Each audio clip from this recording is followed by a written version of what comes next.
नमस्कार सर्वांना।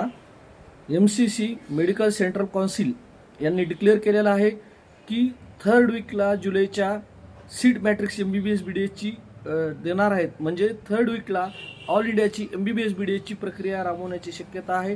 हे डिक्लेअर झालेलं आहे भारतामध्ये।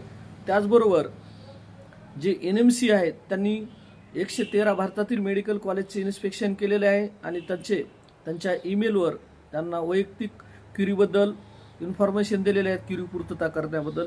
हे पण डिक्लेअर NMCने त्यांचे पत्र टाकून केलेलं आहे। आणि महाराष्ट्रामध्ये मराठा समाजाला SCBC आरक्षण जे मिळालं होतं त्याचं परत एक शुद्धीपत्रक आलं या महिन्यात आणि त्यानुसार नवीन मराठा समाजासाठी SCBC कास्ट सर्टिफिकेट वेगळे, नॉन क्रिमिनल वेगळे आणि व्हॅलिडिटी वेगळे असे 3 सर्टिफिकेट काढायचे आहेत। त्यामुळे पहिले जे काढलेले ते बाद झालेले असून नवीन पोर्टल चालू झालेले आहे आणि ते काढून घ्यायचे आहे। धन्यवाद।